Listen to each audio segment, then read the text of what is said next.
Hey guys, what's up? Tanner here with Full Boost Garage. Today we're going to do something a little different. I got a turbo on the way for my GTI, and today we're going to start by taking some of the other stuff off to get the old stock turbo out.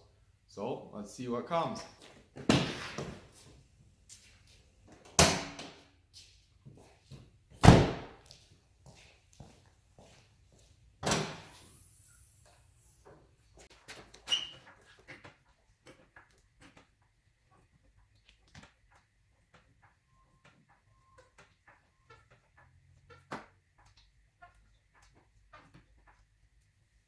So in order to be able to jack this thing up from the front so I can get both sides to evenly come up and put jack stands under it, being that it's parked in here like this, I got to jack it up from the side, and I got to put blocks under my wheels, and that way I can get underneath the front skirt to be able to jack it up.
Alright, she's up as high as she's going to get. So I try to find some jack stands to put underneath it. I got two here, so. Alright, so now I'm under the car. First thing I'm going to do is work on getting this downpipe off. So I'm going to pull this O2 sensor off. Then I'm going to pull that O2 sensor off. And I'm going to try to separate it here. Hopefully that comes apart alright. And then, I don't know if you can see it. You can see two of the bolts. There's four up there where it bolts onto the back of the turbo. So this downpipe hasn't been on here real long, so hopefully it comes off all right, and the nuts and bolts aren't all seized on or rusted or anything. So I'll let you know once I get somewhere. All right, first thing, got this O2 sensor out. This one came out like butter. That one up there, that one's closer to the turbo, so it gets more heat. So that one was kind of stuck. I ended up having to heat up the bung with the torch, and then it came out just fine. So now both those are hanging there. I'm going to kind of tuck those up out of the way. The next thing I'm going to try to tackle is these three bolts. Alright, so now we're back. I got all four of the downpipe bolts off up there. I got disconnected, no two sensors are out. So should be able to give this a reef and should kind of work its way off. Fingers crossed here. There she comes off. Alright, looking better and better. Alright guys, so right now I'm going to start pulling some of this jumble of shit out of here so that I can kind of get to the turbo better. So right now I got my cone filter out, and I got the, yeah, that one's pretty bad, but she's a little dirty.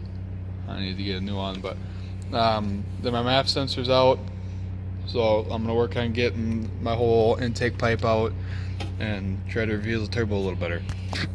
Alright guys, so I've been plucking away, pulling some of this junk out so that I can get to the turbo. And now I'm getting somewhere. So this is the intake side of the turbo. You know, this is where the air comes out. And I pulled, you know, some of the intercooler piping, charge piping, whatever you want to call it, off to the side, and now you can see all three of the turbo bolts. Those are the last three bolts holding the turbo on. This one here I was able to break loose. This one's actually ready to come out, but they're pretty long bolts. But this one here, that one's seized pretty tight, so I'm thinking I'm gonna have to heat it up with the torch somewhere along the line, but it's getting a little late tonight now, so I probably won't get there. But I'm sure I will tomorrow. But you can see they're a pretty long bolt, and they look pretty crusty after so long of sitting. So those 2 bolts yet, and this old turbo's ready to come off, and then whenever the new one comes in, I could slap her in. But I'm gonna try to clean some of that stuff up first. You know, some of it's got, you know, oil residue and stuff all over it and whatnot. Once I get it, then I gotta see what else I gotta order.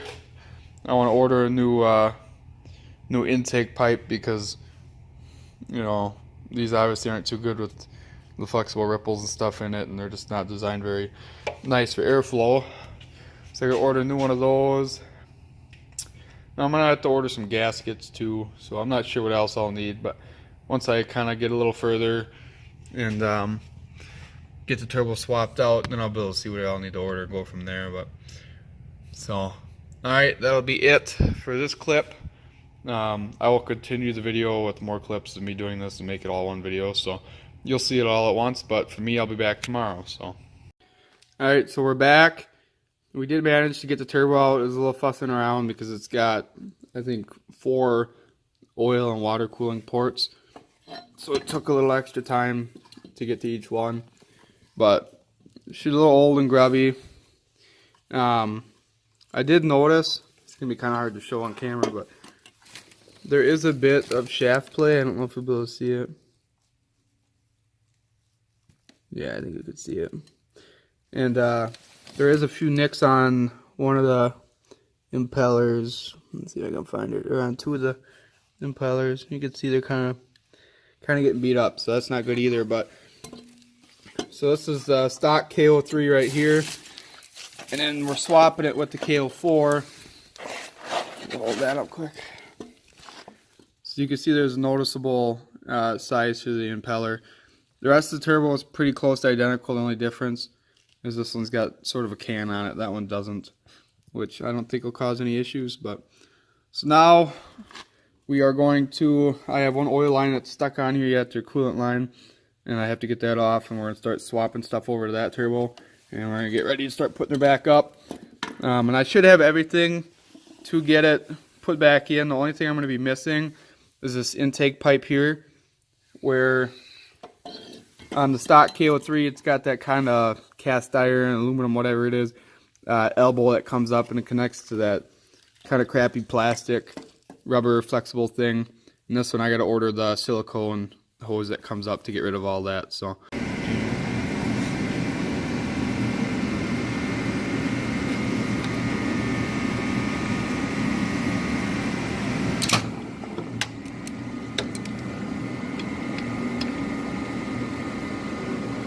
think you already tightened that one.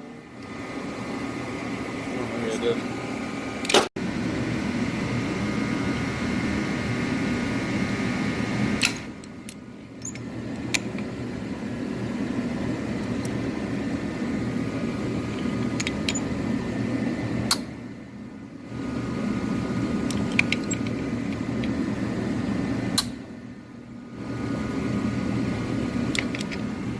Alright, so now I'm going to try to finagle the turbo back down in here. I don't know how easy it's going to be with one hand on the camera. I want to try to set this back down in here, but I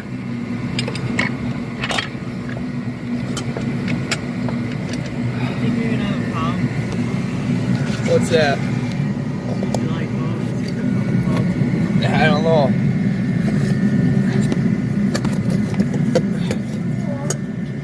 Alright.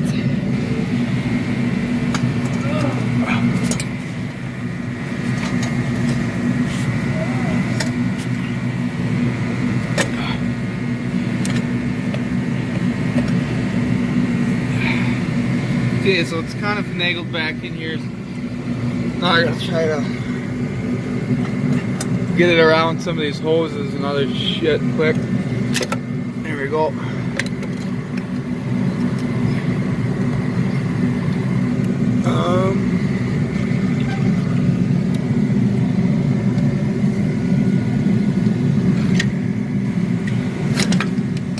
Oh, little cap fell off. Alright, so now it's going to kind of chill down in here, and we're going to try to hold, let go of it, and then we're gonna try starting to bolt it up. Alright guys, so we're back.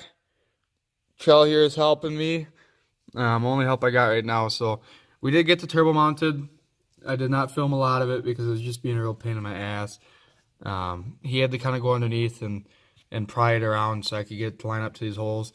And then the oil lines were a whole nother story as well. But let's see if I can get down here so you guys can see a little better. It's kind of a hard view.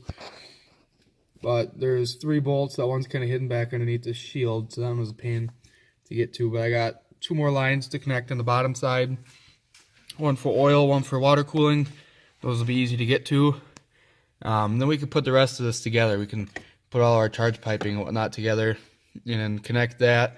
The only thing I got to wait on is the actual, I don't know if I can see it with all these lines here. Hold on. No, you guys aren't going to be able to see it from here. Is just the intake pipe for the turbo. I need to order a new one of those because this one has a 2-inch inlet where the stock KO3 only had about 1 5/8. So that I got to do a little research, figure out which one fits so I know which one to buy. And then once we get a little more put back together, then I can give you guys an update. Alright, so now we're under here. We're working on getting the last freaking oil line bolt in. We got the coolant line, which is that little guy up there. That one was a pain. The oil or the coolant line was just a tad short, so it was a pain in the ass to get her in. But we got that one. So now we're focusing on this last one here. We got one nut on this side of the flange, and there's one on the other side. But it is just a real tight squeeze because there's that bracket in the way. You can see the struggles we're having. But yeah, it's way up there. So once we get that in, then we should be able to start with getting the downpipe on. Right there. And then just reconnect some of the stuff up top. And then we should be looking pretty good at that point. Alright, last update of the night. The downpipe is on now. A little harder than expected. It's just the one stud touches a damn downpipe, so you can't really get a socket on there and only an open-end wrench. So we got that, new gaskets and all of that. So next time I come out and work on it, I have to put the O2 sensors back in, and then I have to put the rest of my charge piping together. Then I can't do much more till I order the turbo intake pipe. Then after that, I should be able to put it all completely back together, and then I'll have to get a new tune for it, and then we should be ready to rip. Hey guys, it's Tanner here. Just letting you guys know this is going to be the end of the first part for the Turbo Swap GTI. I think I got enough good content, enough interesting stuff. It was a little hard to film some of the more in-depth stuff, doing it mainly myself. I had a little help with Trell there, but it's still kind of hard because a lot of it is a 2-person job to hold the turbo in place and to bolt the lines up and whatnot. So we did the best we could recording this one. It's kind of a tight spot, so not the best situation to try to record in, but there should be enough there to kind of keep it interesting for you guys to kind of see what's going on. All we did was swap the original KO3 or KO3S, I believe, out with the KO4. Not much difference in the turbo, but it should make between a 10 and 40 horsepower difference depending on what other supporting mods they do with it. So yeah, this is gonna be kind of the first part. I'll make other videos regarding the rest of the turbo install. I'm kind of waiting. I gotta do a little more research and figure out with the turbo intake pipe. The KO4 has about a 2-inch inlet where the turbo pipe goes on, and the KO3 was only about, I'd say about 1 5/8, so about 3/8 inch difference. So I got to make sure I can get a nice silicone intake that fits that, so I don't have any problems. Yeah, so once I kind of get that figured out, and get one ordered, then I'll keep shooting video of me putting the rest of it back together, but I can only do so much till I get that. So yeah, this is gonna be kind of the end of the first video, but there will be more to come, so you kind of stay tuned and you'll see what comes next.